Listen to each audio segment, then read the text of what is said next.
Hoy, como parte del temario dentro del servicio de cardiología perioperatoria, el doctor Miguel Ángel Escano Alba va a tener la presentación sobre el manejo de dispositivos de asistencia circulatoria mecánica, en especial lo que es el dispositivo ECMO, el cuidado crítico que se realiza a estos pacientes, ¿no? Vamos a ampliar un poco conocimiento sobre este nuevo dispositivo de soporte que prontamente vamos a tener en el Instituto para los Pacientes Más Críticos. Entonces, doctor Miguel Escano, usted.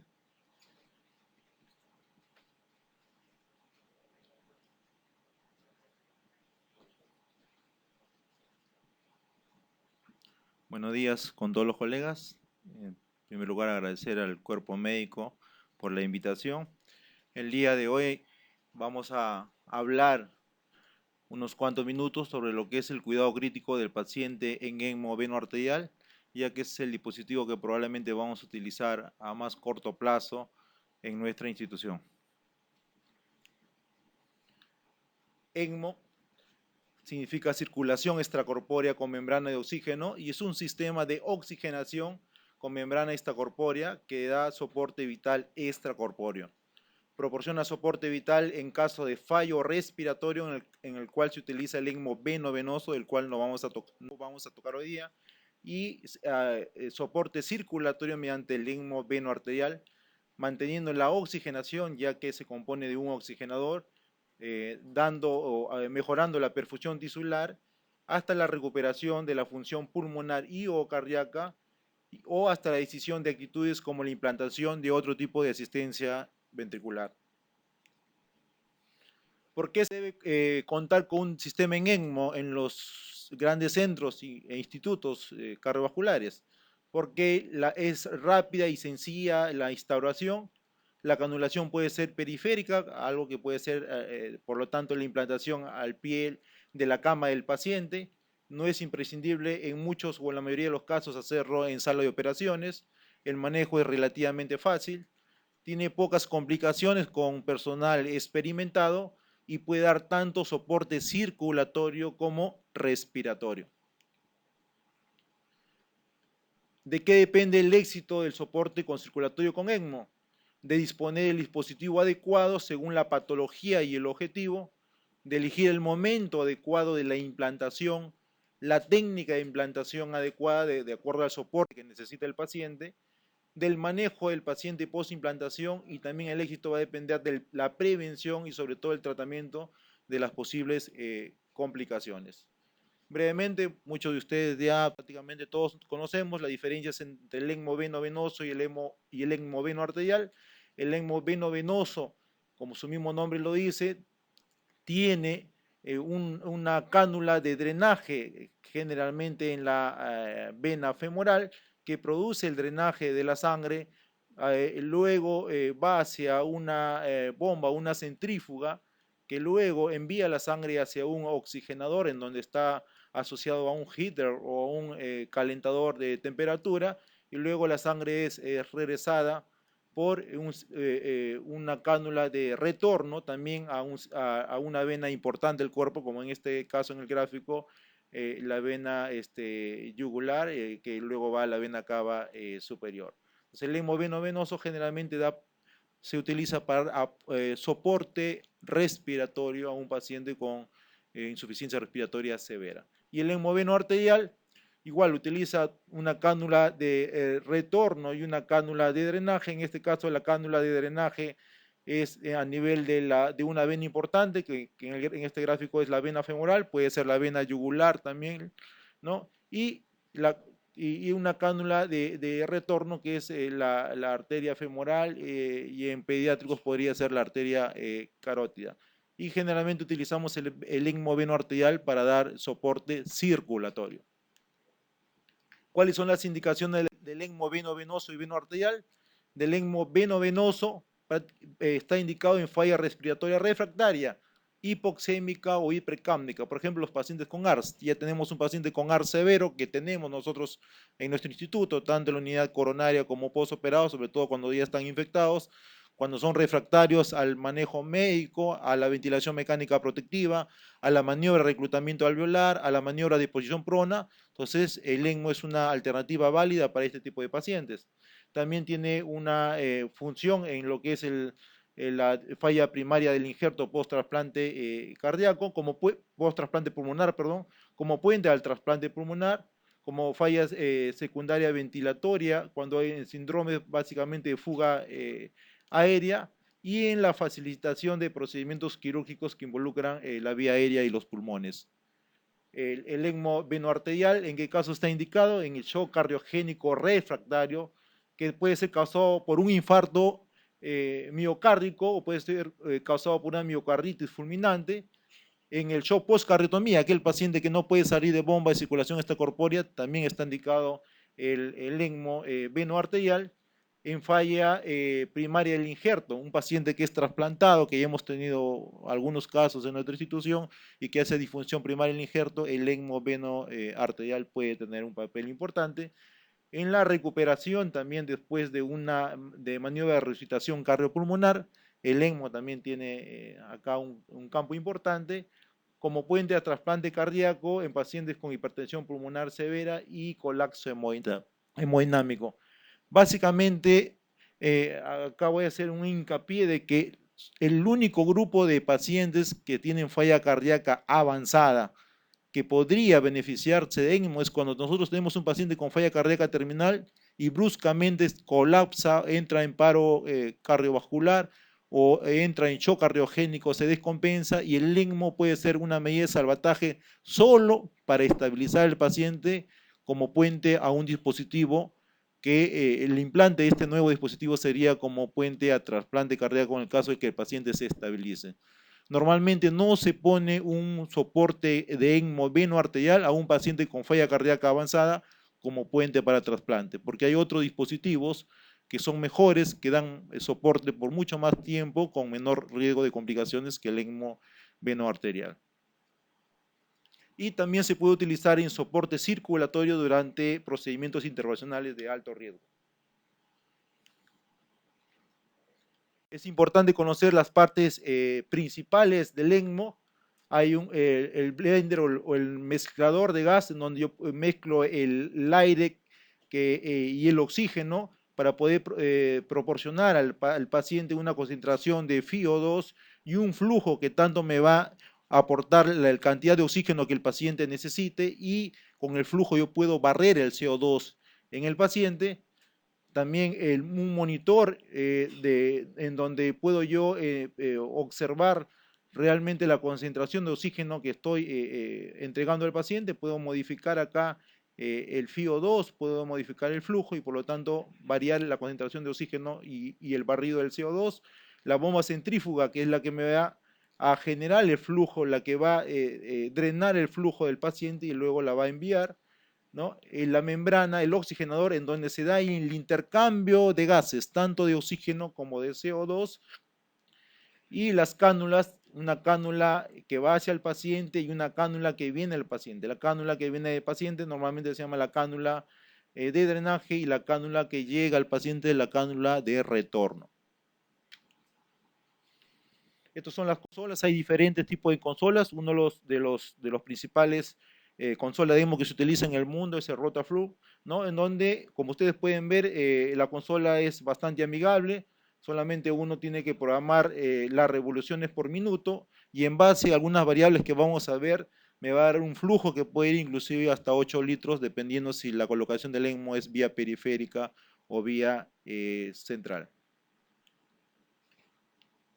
Acá en este gráfico se ve en forma más clara la consola donde yo hago los cambios en las revoluciones por minuto del paciente y por lo tanto voy a generar diferentes tipos de flujos cardíacos como hasta 8, 8.5 litros. El mezclador de gases que me va a mezclar el aire comprimido con el oxígeno para dar el aporte necesario al paciente, ¿no? Acá el oxigenador en donde me va a hacer el intercambio de gases en el paciente, la bomba centrífuga que me va a generar el flujo, ¿no? Y el módulo de normotermia o el heater que me va a proporcionar y me va a mantener la temperatura en el paciente, ya que al salir la sangre del cuerpo tiende a aproximarse, si no mantenemos, si no utilizamos este calentador, se va a ir aproximando a la temperatura ambiental con los riesgos que tiene y que involucra eso. Este gráfico muestra en forma bien detallada todas las partes que tiene el ECMO venoarterial.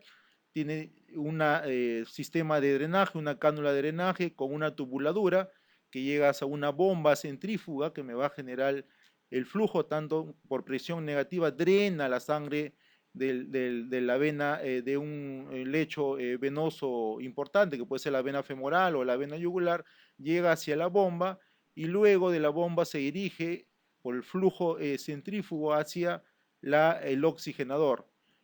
Y el oxigenador, la sangre se oxigena, hace el barrido del CO2 y luego retorna hacia la cánula de retorno hacia una arteria importante como es la arteria aorta a través de la arteria femoral.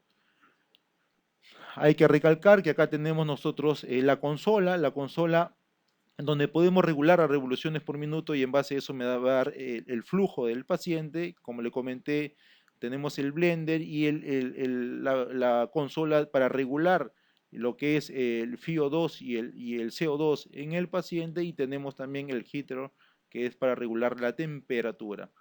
Hay algunas llaves que me va a permitir a mí tomar muestras como poder tomar un AGA preoxigenador, un AGA postoxigenador. ¿Y qué importancia tiene esto? Al tomar yo un AGA preoxigenador puedo tener una idea de la saturación o un aproximado de la saturación venosa central que tiene el paciente y de esa manera poder yo regular las drogas, mejorar el flujo, un poco mejorar, tratar el incremento de las resistencias de la precarga que tiene el paciente. Y tiene una llave para postoxigenador, donde yo voy a tomar muestras de gases arteriales para poder ver si es que el oxigenador me está funcionando en forma adecuada. Ya que si yo tengo una saturación o un PO2 acá de 80 y postoxigenador el PO2 no varía a más de 30, 50 milímetros de mercurio, probablemente ya hay una disfunción del oxigenador y hay que buscar la causa y tal vez es una indicación de cambio del oxigenador, ¿no? Todas estas variables son importantes para poder controlar cómo está funcionando el oxigenador y la hemodinamia en el paciente. ¿Vale? Esta es una foto real donde podemos ver la diferencia que le mencioné, ¿no? Acá tenemos la bomba centrífuga, tenemos el motor que genera el flujo, tenemos el traductor, son traductores que por análisis del flujo me van a poder detectar el flujo que está generando la centrífuga. Acá tengo una centrífuga, digamos, mecánica o manual, en el cual cuando la centrífuga o la bomba centrífuga falla, yo puedo colocar acá en este tipo de dispositivo manual la bomba y generar vía manualmente por movimientos giratorios flujo hasta que la perfusionista o mayor cantidad de personas puedan llegar y hacer un cambio de la bomba para que de nuevo se reanude el flujo, ¿no? Acá tengo el oxigenador, ¿no? Con sus puntos de toma de muestra de gases arteriales, tanto postoxigenador como preoxigenador, ¿no? Y también tengo lo que es el heater, que es el calentador de temperatura. Bueno, el oxigenador, como les comenté, mediante la membrana de difusión y la ley de Fick, y por velocidad de difusión de gradiente de presión de gas, hace el intercambio entre lo que es el oxígeno y el CO2. Actualmente los oxigenadores son de fibra de polimetilpentano, son impermeables al plasma, cosa que es importante, eso le da mayor durabilidad. Más o menos entre 15 a 30 días puede un paciente tener un oxigenador sin cambiar, ¿no? Otras características que son oxigenadores de membrana de fibra hueca, actualmente son de polimetilpenteno, son revestidos con heparina, tienen alta performance, eliminan el CO2, oxigenan la sangre y normalmente son de baja presión. Las bombas centrífugas tienen un rotor en el interior, en el interior de un plástico, de un habitáculo plástico, generan presión negativa de entrada, es decir, hacen una succión por el efecto centrífugo y luego una presión positiva de salida hacia la cánula hacia el oxigenador y luego hacia la cánula de retorno. Son bombas no oclusivas, por lo tanto son de flujo continuo y al ser no oclusivas son muy dependientes de la precarga y poscarga. ¿Qué quiere decir eso? Si yo tengo una presión venosa central muy baja, probablemente así ponga las revoluciones por minuto muy altas, el flujo que voy a generar va a ser bajo. Igual, si yo tengo presiones sistémicas muy altas y resistencias sistémicas muy altas, así las revoluciones por minuto que yo ponga elevadas, el paciente va a tener un flujo bajo. Entonces, eso hay que tener bastante en cuenta. Responden a la ley de Starling, los aumentos de precarga producen aumento del débito y la inversión del flujo se da si hay parada de la bomba. ¿Por qué? Porque en un ECMO venoarterial yo jalo la sangre de la vena y luego lo meto a la arteria. Si la bomba se para por diferencia de presiones, al haber una presión mayor en el lado arterial, se produce un flujo retrógrado desde el lecho arterial hacia el lecho venoso con las complicaciones deleterias que todos conocemos. Igual tenemos, como les comenté, el blender donde se mezcla los gases tanto de aire comprimido y oxígeno, esta es la parte posterior, y acá uno puede regular el FiO2 de 21% hasta 100% de oxígeno, y desplazando los litros por minuto del flujo puede hacer el barrido del CO2. Entonces, si yo tengo un paciente que tal vez también tiene insuficiencia respiratoria asociado a un shock cardiogénico, y yo no tengo por qué dar parámetros altos del ventilador en estos pacientes. Los parámetros tienen que ser bajos, FiO2 no más de 40%, presiones picos no más de 25, presión de mesetas no más de 20, frecuencia respiratoria no más de 10, volúmenes tidales no más de 5 a 6 por kilo de peso ideal. ¿Por qué? Porque si el paciente me hace hipercapnia o me hace hipoxemia, todo yo lo regulo con el aporte del FiO2 y con el barrido del CO2. Entonces, la idea es que el pulmón descanse mientras se recupera. Las cánulas, hay cánulas para también cánulas venosas y hay cánulas arteriales. Normalmente las cánulas venosas de drenaje son de mayor longitud, 60 centímetros. Las cánulas arteriales de retorno son de 20 a 25 centímetros y el diámetro, generalmente las cánulas, para haber un mayor drenaje de las cánulas venosas son de mayor diámetro, de 22 a 30 frames y de 15 a 23 para el lado arterial, las cánulas de retorno. Es importante saber que cuando nosotros colocamos un ECMO venoarterial, normalmente si no colocamos esta derivación que vemos acá, delgada, que generalmente es de 8 frames, que va hacia la vena femoral, perdón, hacia la arteria femoral superficial, es muy probable que el paciente en pocos días me haga una isquemia y una necrosis importante del miembro inferior. Entonces, cuando nosotros hacemos un ECMO periférico venoarterial, hay que colocar también esta derivación para asegurar un flujo anterógrado distal al miembro donde se ha colocado el ECMO para asegurar un flujo y así reducir la posibilidad de una isquemia y una necrosis. Esta es la tubuladura. La tubuladura en sí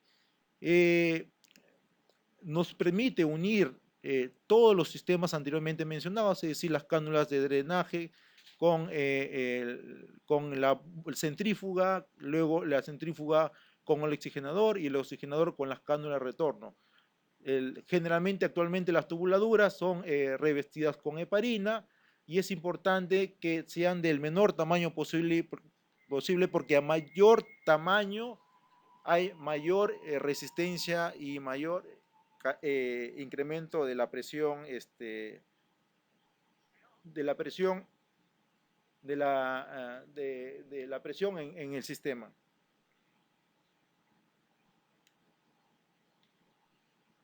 Las indicaciones del ECMO venoarterial les mencioné, las cardiológicas, puente a recuperación, puente a otra asistencia, que son las más importantes, y puente a trasplante, que no se utiliza solamente en el hipotético caso de que un paciente con falla cardíaca terminal se descompense, se estabiliza, y para suerte, en el lapso que uno le va a poner otro dispositivo, aparece un corazón y ahí sí podría trasplantarse. Pero en ningún centro a un paciente con falla cardíaca terminal se le coloca un ECMO para esperar un trasplante cardíaco porque no es el dispositivo ideal, es un dispositivo para pacientes agudos, para cuadros agudos, para shock, no para pacientes con falla cardíaca terminal, porque esos pacientes no se van a recuperar con el ECMO y no se van a soportar por varias semanas o meses, como a veces hay pacientes que pueden esperar 2, 3, hasta un año en otros centros con un dispositivo en la lista esperando un corazón. También en la falla del ventrículo derecho, que ya les comenté. ¿Cuáles son los criterios hemodinámicos para colocar ECMO? El índice cardíaco generalmente menos de 2, la presión arterial sistólica menos de 80, la presión arterial media menos de 65, la cuña más de 20, diuresis disminuida, resistencias altas. Todo eso a pesar que al paciente le dimos soporte inotrópico máximo y ya estaba con balón intraórtico. No nos queda otra cosa, hay que soportarlo con ECMO porque si no el paciente se nos va a morir, como ya ustedes conocen algunos casos que hemos tenido acá, inclusive en trasplante cardíaco. ¿Cuál es el momento de implantación adecuado? Ni demasiado tarde, antes de que existe fallo orgánico irreversible, y ni demasiado pronto porque es un procedimiento que no está exento de complicaciones. ¿Cuáles son las contraindicaciones? Básicamente las contraindicaciones son las enfermedades irreversibles y terminales. Esas son las contraindicaciones absolutas para la implantación de ECMO.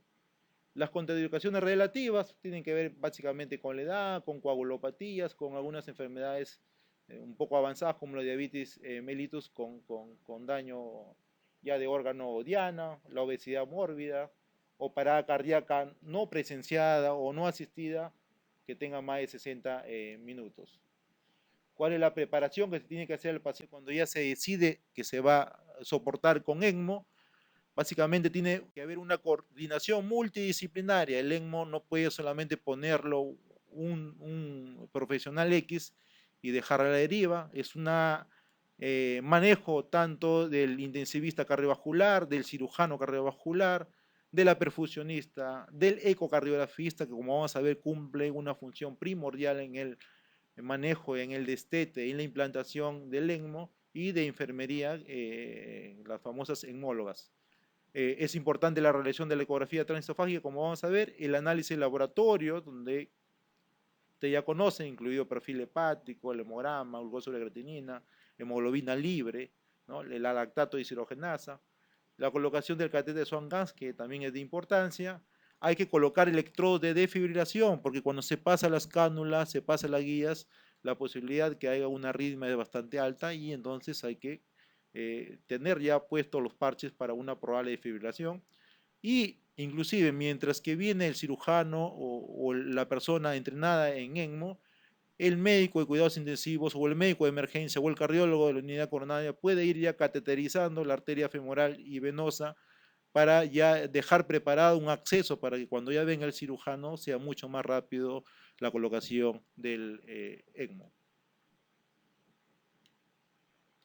Las técnicas de canulación, básicamente, hay, como les comenté, una cánula de drenaje, pueden haber 2, pueden haber hasta 3 cánulas de drenaje dependiendo del paciente, y una cánula de retorno que generalmente va a la arteria aorta. Las canulaciones pueden ser periféricas o pueden ser centrales, eso depende básicamente de la condición del enfermo y de la patología de base. La canulación percutánea generalmente se recurre en pacientes que están muy inestables, cuando uno ya no tiene poco tiempo para hacer una disección quirúrgica o para hacer una canulación central, y generalmente lo que más se utiliza son la vena y la arteria femoral. La quirúrgica es cuando el paciente todavía puede tolerar algunos minutos, de repente no está en paro, entonces viene el cirujano, hace una disección y ubica bien y aísla tanto la vena como la arteria femoral, y este procedimiento, si bien demora un poco más, tiene menor riesgo de complicaciones vasculares que el primero.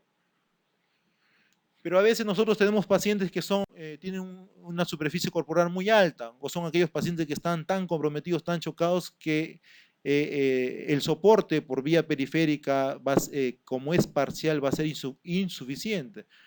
En este tipo de pacientes necesitamos una canulación central, o puede ser pacientes que tengan enfermedad periférica marcada.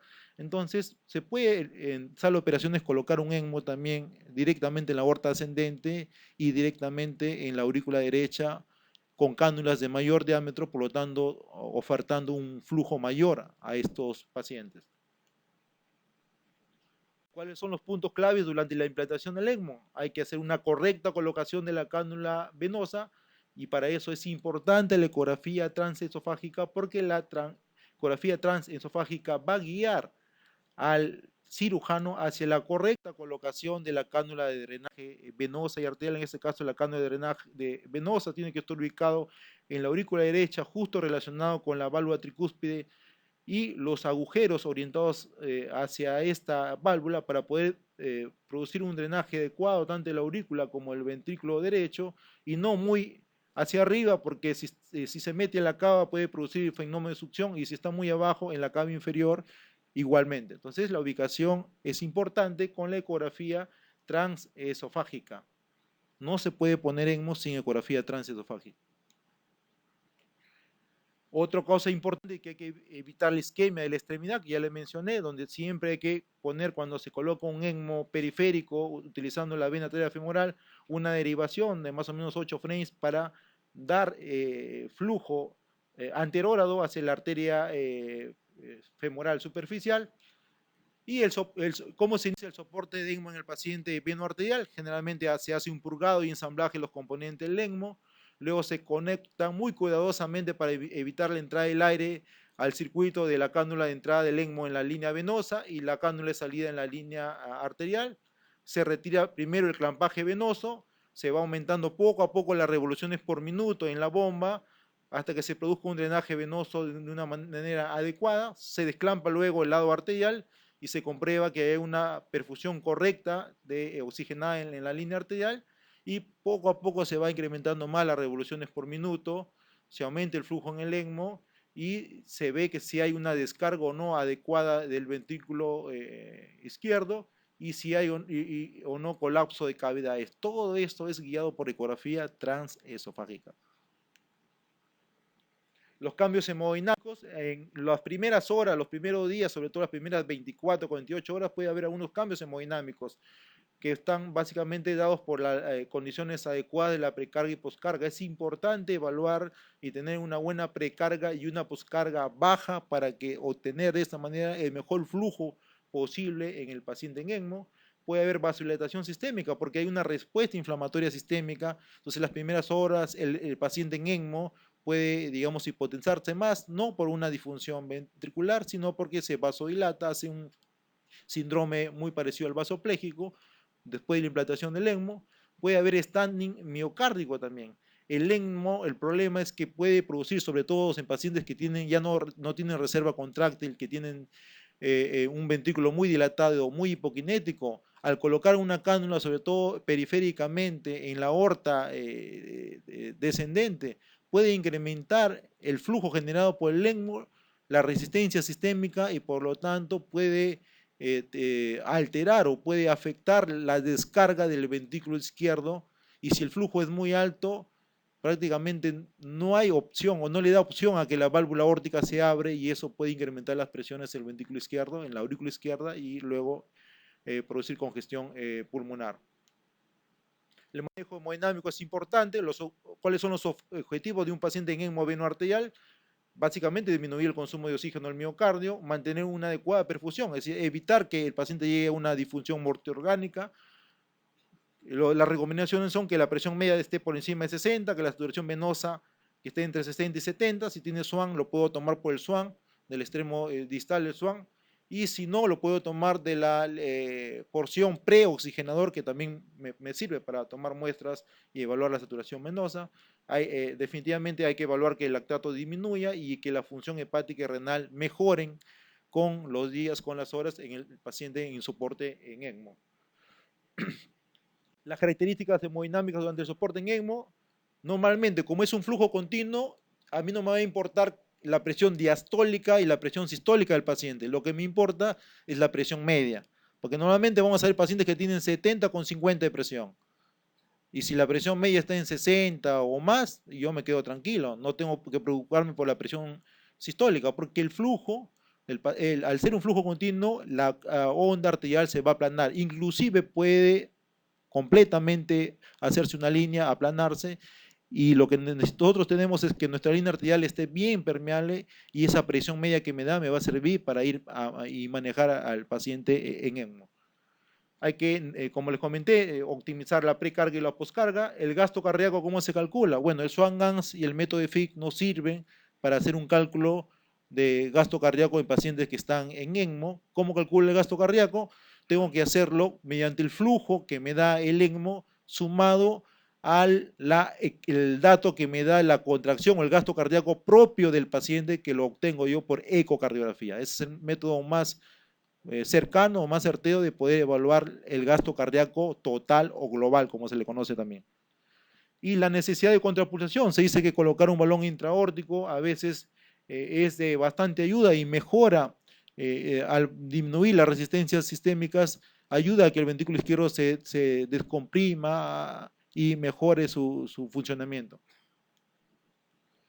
La ecocardiografía es muy importante porque no solamente, como le mencioné, es importante en la colocación de las cánulas venosa y arterial, sino que nos da un manejo hemodinámico más fino, nos permite calcular el gasto cardíaco, evaluar las cavidades si están dilatadas o no, nos permite diagnosticar y orientar el tratamiento de posibles complicaciones durante el ECMO y valorar la recuperación de la función ventricular. Bueno, la ventilación mecánica tiene que ser protectiva, presiones picos, como les comenté, no más de 25, PIP no más de 10, FIO2 bajos, menos de 40%, podría ser el BIPAP. ¿Por qué? Porque todo lo regulamos, si sube el CO2, lo regulamos con el ECMO, con el flujo, ¿no? Si es que el FIO2 está muy bajo, si el oxígeno está muy bajo, el PO2 está muy bajo, le regulo con el ECMO. Entonces, de esa manera yo evito lesionar más a un pulmón que ya por sí puede estar lesionado por el shock. La anticoagulación normalmente se utiliza heparina, una dosis de 100 a 150 en descarga, y lo ideal es mantener un TCA entre 150 a 200. El TCA o el TPT que se utiliza en otros centros, en Alemania por ejemplo utilizan TPT, no utilizan TCA, normalmente se tiene que hacer las primeras 24 horas cada hora, y conforme el paciente ya se va estabilizando y la coagulación se va estabilizando, se puede ir espaciando. ¿Cuáles son los problemas más frecuentes durante el soporte en ECMO? Puede alterarse el flujo, cae el flujo, de un momento a otro estaba en 5 o 6 litros por minuto el flujo y de un momento a otro ya está en 2 litros. ¿Cómo detectamos esto? ¿Cuáles son las posibles causas? Realmente lo que tenemos que ver es la disminución de los litros por minuto en la consola, y tenemos que ver si es que hay resistencia o incremento de las presiones en las tubuladuras venosa y arterial. ¿Cuáles son las posibles causas? Precarga inadecuada, de repente bajó el flujo porque la PVC está muy baja, las presiones de llenado están muy bajas, por lo tanto no hay de dónde drene el ECMO y baja la presión. Puede ser por incremento de la poscarga, presiones muy altas, el paciente está taponado, el taponamiento es relativamente frecuente, sobre todo en el ECMO central. Entonces, siempre hay que sospechar cuando baja el flujo que puede haber taponamiento. La ecografía transesofágica acá es muy importante. Puede haber una trombosis del sistema, puede haber acodamiento de las cánulas. A veces se acodan las cánulas y eso puede alterar el flujo. Edema agudo del pulmón es otra complicación que puede haber. ¿Por qué? Porque si nosotros le damos mucho flujo a un paciente en ECMO, vamos a impedir que la sangre salga a través de la aorta del corazón nativo del ventrículo izquierdo, y por lo tanto hay hay una congestión ventricular izquierda que va a llevar a una dilatación ventricular, a una insuficiencia mitral, a un incremento de las presiones en aurícula izquierda, y por lo tanto al último llega a un edema agudo de pulmón y podría llegar a una hemorragia pulmonar. ¿Cómo se diagnostica? ¿Cómo diagnosticamos un edema agudo del pulmón? En un paciente en ECMO se aplana normalmente la curva arterial, se eleva la cuña cuando el paciente tiene Swan-Ganz, mediante la ecocardiografía transesofágica, que es vital también. ¿Cómo puedo prevenirlo? Tratando de evitar altos flujos en el paciente en ECMO, y sobre todo de tratar de poner ECMOs en pacientes con disfunción ventricular severa terminal. Como les comenté, ese no es un buen candidato para pacientes en ECMO, salvo como medida de estabilización. Y el inicio de la terapia y el incremento de las revoluciones por minuto debe ser lento y guiado por ETE. Si lo incrementamos muy rápido, drenamos todo por el ECMO y el ventrículo izquierdo no drena nada y se dilata. Y el descenso inotrópico que tiene el paciente tiene que ser lento también. ¿Qué hay cuando ya se presentó el edema agudo del pulmón? ¿Qué hay que hacer? Hay que tomar medidas encaminadas a disminuir la poscarga, a la dilatación del VI, y a tratar de que al disminuir el flujo también a hacer que la válvula aórtica se abra y por lo tanto se descomprima el ventrículo izquierdo, a favorecer, mejor dicho, que el propio paciente, el gasto cardíaco se incrementa. Bueno, eso se logra también, como les comenté, disminuyendo el flujo del ECMO. El balón intraórtico cada vez está dando más utilidad, es decir, ECMO más balón, como vamos a ver en una diapositiva después, para disminuir la poscarga y mejorar la descompresión ventricular y el inicio de fármacos inotrópicos.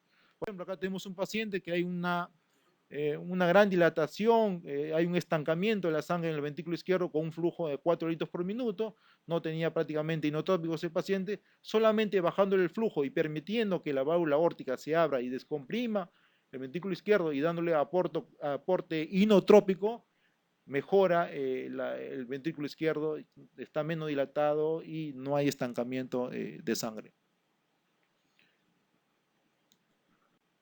La disfunción del ventrículo izquierdo también es otro de los problemas que da, que es muy parecido a lo que lo mencioné, que sobre todo se da en las primeras horas por un flujo exagerado del ECMO y que puede producir y llevar a una edema agudo del pulmón. La perfusión inadecuada, o sea, yo tengo un paciente que mide 1,80 m y pesa 80 kilos y de repente le estoy dando solamente 4 litros por minuto con el ECMO y es insuficiente para recuperar el riñón, para recuperar el hígado, para mantener una perfusión adecuada. Entonces, en estos casos, si yo veo que el paciente tiene una saturación menos de 60%, ¿no? Si el lactato sigue alto, si el lactato deshidrogenado se incrementa, si la insuficiencia renal hepática no mejora, y esta alteración de coagulación no mejora, yo tengo que actuar. Básicamente, tengo que mejorar la precarga, disminuir la poscarga, incrementar el flujo en mi ECMO, ¿no? Tratar de, si es que con estas medidas no mejora, poner tal vez un ECMO central que me va a dar un flujo mayor o colocar otro tipo de dispositivo para tratar de salvar al paciente. La oxigenación insuficiente en el cuerpo superior, que se conoce como el síndrome de norte-sur, en donde el paciente con ECMO veno arterial, la parte superior del cuerpo se vuelve cianótica, media morada, y la parte inferior está bien perfundida. ¿Por qué? Porque cuando nosotros tenemos un ECMO, sobre todo periférico, la cánula que está ubicada en la aorta descendente, por encima 1 o 2 centímetros del diafragma, no llega a perfundir bien el arco, las arterias supraórticas, las arterias coronarias, y si el paciente además tiene un problema pulmonar importante, la sangre que viene, que pasa a través del pulmón es muy desoxigenada y puede haber este compromiso en donde la parte de la emitora superior está de color violáceo y la parte inferior bien oxigenada. ¿Qué hay que hacer en estos casos? Hay que optimizar la ventilación mecánica, hay que optimizar los parámetros hemodinámicos, hay que colocar un balón probablemente y también hay que cambiar el lugar de canulación arterial, de repente una más central o de la arteria femoral cambiarlo al axilar o a la aorta ascendente, es decir, una canulación central. ¿Qué hacer en el paro de la bomba? Eso puede pasar de un momento a otro. Hay que asistir al paciente porque se para la bomba. Si el paciente está dependiente de ECMO, el paciente puede ser paro. Entonces hay que masajear, darle soporte inotrópico, soporte vasopresor, ¿no? Hay que ver cómo están las cánulas de drenaje y retorno, si están en posición adecuada. Hay que poner el ECMO rápidamente a un flujo de 0 por minuto. Si se resuelve el problema y se incrementa las revoluciones por minuto, se desclampa la línea de entrada y salida del ECMO. Si no se soluciona rápidamente, hay que poner, como le mencioné en las primeras diapositivas, a un soporte mecánico que uno con la mano le da, mueve el motorcito para dar el flujo en el ECMO venoarterial. Las arritmias son frecuentes por la posición de las cándulas que están en aurícula izquierda, entonces puede haber FA, extrasitolia ventricular, supraventricular. Si es muy frecuente y muy tedioso esto, hay que reposicionar las cánulas y si no, hay que manejar médicamente nada más. Esta es una posición correcta, cómo se debe instalar la línea de drenaje para perfundir la arteria femoral, pero a veces se coloca en forma inadecuada una derivación muy larga que predispone a la trombosis y a la infección, y hay que tener bastante cuidado en cómo se coloca y se hace también el aislamiento de la zona inguinal donde está colocada las cánulas venosas y arteriales. La isquemia del miembro inferior hay que evaluar por lo menos cada 6 o 8 horas todos los días para ver si es que hay una isquemia incipiente y tratar de dar un manejo adecuado en esto. Sobre todo se da la isquemia cuando no colocamos la cánula de drenaje anterógrado hacia la arteria femoral. Hay que ver los depósitos de fibrina todos los días, cada 8 horas, ver si hay depósito de fibrina y si hay que cambiar el oxigenador, ¿no? ¿Y cómo es el destete? Básicamente, cuando decimos un paciente ya podemos destetar de ECMO, cuando la función ventricular se ha recuperado definitivamente. Si no se recuperó, no podemos sacarlo, salvo que el paciente ya esté en falla orgánica múltiple y le vamos a sacar para que ya pase a mejor vida. Cuando se va a convertir a otro tipo de soporte mecánico, cuando tiene un sangrado intratable, hay que suspender el ECMO y la anticoagulación, o cuando está una infección sistémica, infección del dispositivo. Y hay que realizar prueba de destete cuando el paciente está hemodinámicamente estable. Se ha recuperado los órganos diana, es decir, ya el riñón se ha recuperado, el hígado se ha recuperado, el corazón se ha recuperado, entonces podemos iniciar un destete, ¿no? Por lo menos cuando hay una estabilidad hemodinámica de por lo menos 2 a 3 días, es decir, el paciente está estable, durante ese tiempo puedo iniciar el destete. ¿Cuáles son los indicadores que me dicen a mí que el paciente se ha recuperado? Aumenta la presión de pulso de manera sincrónica al QRS, es un índice. El otro que disminuye la presión de llenado, tengo mi Swan gas y las presiones de llenado del lado izquierdo están disminuidas.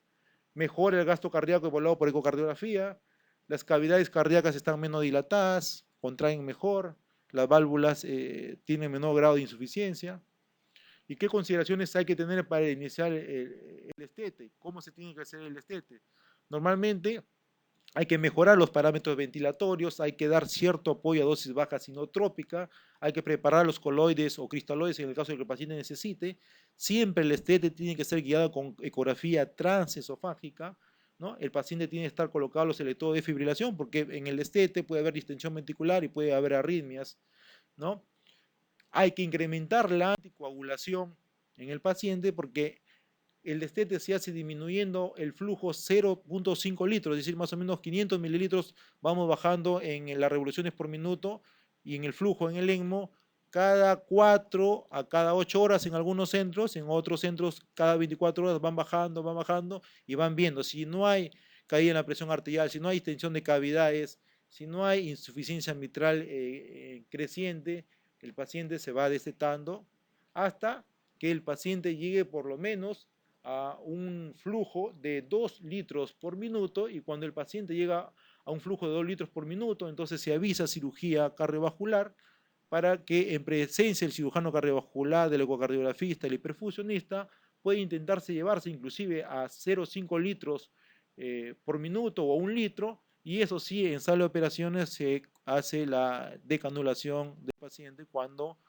ha cumplido todos los criterios que le mencioné anteriormente. ¿Cuál es la evidencia del ECMO? Ya para acabar, esto es más o menos la sobrevida cuando se utiliza en pacientes con shock cardiogénico, no es buena, o sea, no vamos a pensar que tenemos un paciente de shock cardiogénico, le ponemos ECMO y va a tener una expectativa alta de sobrevivencia. La sobrevivencia en ECMO varía entre 20 hasta el 40%, dependiendo de cuál es el contexto. Pronóstico, el peor pronóstico y la más alta mortalidad se da cuando se coloca un ECMO en un paciente en paro, ¿no? Y tal vez los que tienen mejores resultados en ECMO veno arterial son los pacientes como shock postcardiotomía o el paciente que tiene ECMO por shock postmiocarditis.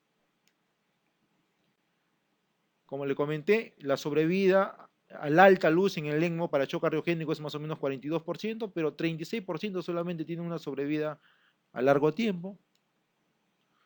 Y cuando se coloca normalmente un soporte circulatorio de emergencia, sea por pacientes en shock o por pacientes en arresto cardíaco, la sobrevida es 28%, es bastante baja. Pero hay una cosa importante, cuando nosotros tenemos un paciente que está en arresto cardíaco y nosotros comparamos pacientes que le damos el arresto cardíaco y le colocamos un ECMO periférico rápidamente y lo soportamos, versus el soporte vital avanzado sin ECMO, aquellos pacientes que tienen ECMO, que se coloca en el soporte vital avanzado por RCP, tienen mayor sobrevivencia, estadísticamente significativa. Otro dato importante, si nosotros tenemos o vemos o asistimos un paro, el paciente hace paro y todo el tiempo el paciente está asistido, se le está dando el soporte respiratorio y ventilatorio, cuando comparamos pacientes que se utilizó ECMO con pacientes que no se utilizó ECMO, vemos que definitivamente la sobrevida es mucho mayor, inclusive se pasa los 60 minutos, ya ninguno de los pacientes cuando se utiliza RCP sin ECMO sobrevive, pero hasta un 17.7% de pacientes pueden sobrevivir inclusive pasado los 60 minutos de reanimación con ECMO. La sobrevida en pacientes cuando se utiliza ECMO veno-venoso, para más o menos tener una idea, cuando es por ARS severo, es un poco mayor, pueden llegar a una sobrevida de 50, 60, inclusive hay reportes canadienses de hasta 70% de sobrevida con la epidemia H1N1 cuando se utilizó ECMO, entonces aparentemente da mejores resultados el ECMO veno-venoso en este tipo de patologías, ¿no? Y hay que tener en cuenta que no solamente tenemos el ECMO para hacer soporte circulatorio de corta duración, tenemos el balón, pero el balón nos da flujos muy bajos, no mejora mucho el gasto cardíaco. También tenemos el Thunder Heart, que se coloca vía hemodinamia percutánea, ¿no? Que se accede vía percutánea en una vena, la vena femoral, se llega a la aurícula derecha y a través del septum interauricular se accede hacia la aurícula izquierda y de esa manera se puede descomprimir las cavidades y luego otra cánula que va hacia la aorta por la arteria femoral. Tenemos el Impela 2.5 que no ayuda mucho, es percutáneo. El 5 sí podría ayudar, que es quirúrgico, da flujo hasta 5 o 6 litros por minuto. Tenemos el Evictronic que me puede generar flujos hasta 8 o 9 litros por minuto, pero requiere implante quirúrgico y me da asistencia biventricular, me puede dar también oxigenación. El problema del ECMO, que como les comenté, muchas veces produce distensión de cavidades y puede producir congestión pulmonar, como le mencioné, que es una de las principales complicaciones, pero esto lo presentaron hace poco en el Congreso Europeo de Cardiología, donde presentaron un trabajo interesante. En pacientes que requirieron ECMO por shock, un grupo de pacientes solamente se colocó ECMO sin balón intraórtico desde el principio y a otros pacientes se le puso balón más ECMO. Cuando se evaluó el edema pulmonar, el 64% de pacientes que se utilizó solamente ECMO sin balón tuvieron clínica de edema pulmonar y solamente el 11.4%. Cada vez es más contundente los trabajos que tal vez asociar un Impela más un ECMO o un ECMO más un balón intraórtico podría dar mejores resultados. Y otra cosa importante que tenemos que ver cuando nosotros queremos dar soporte, de repente un soporte light, como se dice, un soporte de mediana magnitud o un soporte profundo, en esta línea van a poder encontrar el tipo de dispositivo que podríamos utilizar. Los dispositivos que más nos podrían ayudar es el Evitron y biventricular quirúrgicamente si el paciente tiene tiempo, o el ECMO más el balón intraórtico. Son los dispositivos a los que tenemos que apuntar nosotros. El Evitronic no es caro comparado con otros dispositivos para dar soporte a pacientes agudos en shock como puente a la recuperación o como puente a otro dispositivo y si tienen mucha suerte de repente como puente a trasplante.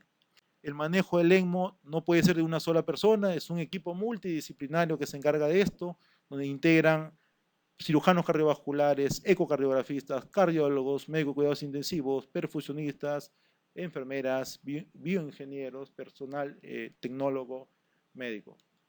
Gracias.